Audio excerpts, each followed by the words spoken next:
Brought to you by 1AAuto.com, your source for quality replacement parts and the best service on the internet. Hi, I'm Mike Green. I'm one of the owners of 1A Auto. I want to help you save time and money repairing and maintaining your vehicle. I'm going to use my 20+ years experience restoring and repairing cars and trucks like this to show you the correct way to install parts from 1AAuto.com. The right parts installed correctly. That's going to save you time and money. Thank you and enjoy the video. In this video, we're going to show you how to remove and replace the rear brake shoes and discs on this 2004 Dodge Intrepid. Same as any 98-04 with the rear disc brakes. Tools needed: jack and jack stands, 10 and 19 millimeter sockets with ratchets and appropriate extensions, a brake spoon if you run into a little trouble removing your rotor, and I'll show you that, a regular screwdriver, and a torque wrench. Start by removing your wheel. If you have hand tools, you want to start with the wheel on the ground, loosen your lug nuts, then raise and support the vehicle, and then remove it. I've got air tools and I'm going to use them. Okay, we'll just use fast forward here as I remove the wheel the rest of the way.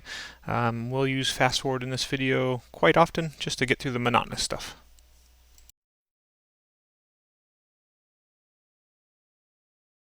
So next you want to reset your piston. You can see the piston's right here. As the pads wear down, the piston pushes out, and you can start over here. I'm just going to pry, and you can see that piston go back into the caliper some.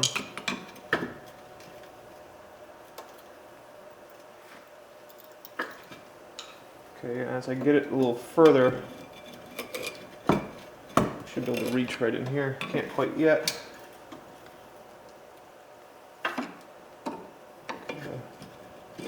Now I can reach right in here and pry that all the way out, and now you can see that your caliper will move right back and forth. Now you want to remove two 10 millimeter bolts back here.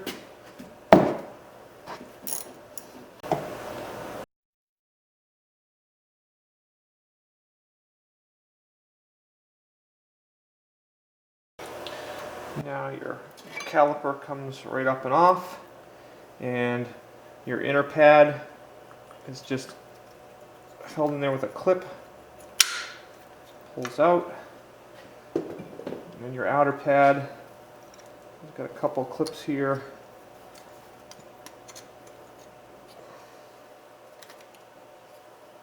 Just comes off. Okay, as far as condition, you can see our outer pad is pretty thin while our inner pad is still thicker. That kind of indicates that maybe some of this needs to be lubed up, but it looks like it's moving pretty well.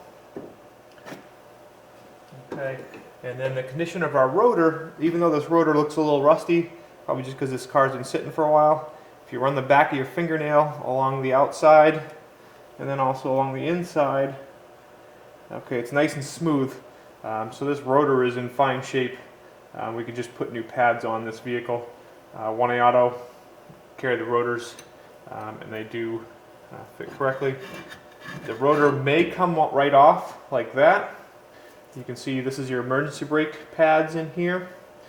If you're having trouble getting your rotor off, what you'll want to do is back off your emergency brake pad, and I'll show you that with the rotor off. Okay, so with the rotor off, you can see right down here, this is how your emergency brake adjusts. Okay, this star wheel right here spins, and when you have the rotor on, you can reach that on the back side here now. Okay, there's a little plug right here. Use a screwdriver, pry it out.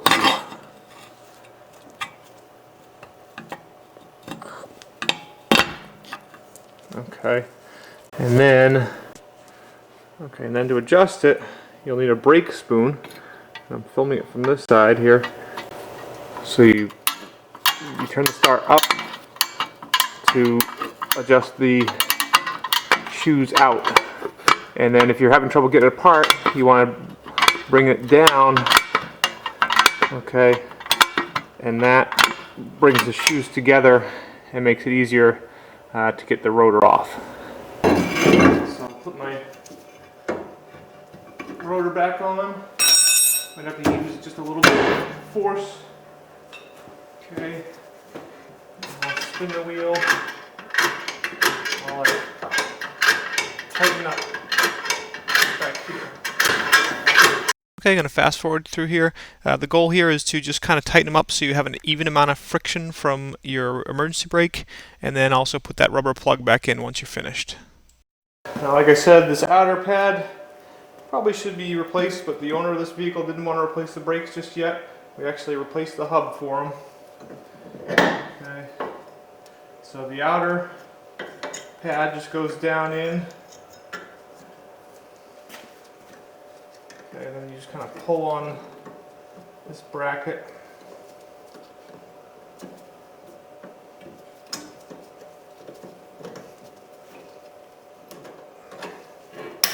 Put that down in. Then this inner pad goes down in and pushes into that piston.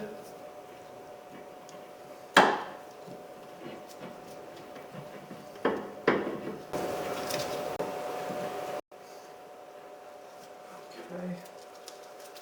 And now this just goes right down on.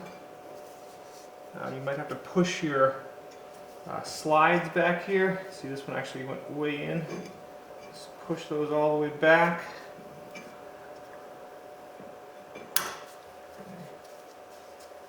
Put your caliper right on.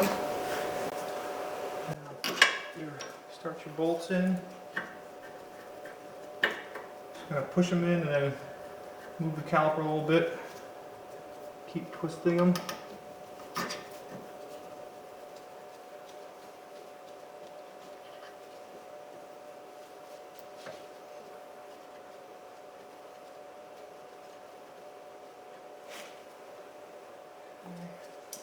10mm socket and ratchet. Okay, we'll speed it up here while I snug up those 10mm bolts. Once you get them kind of tight, you'll want to torque them to 20 foot-pounds with a torque wrench. Okay, now with our torque wrench and an extension, we'll tighten these to 20 foot-pounds.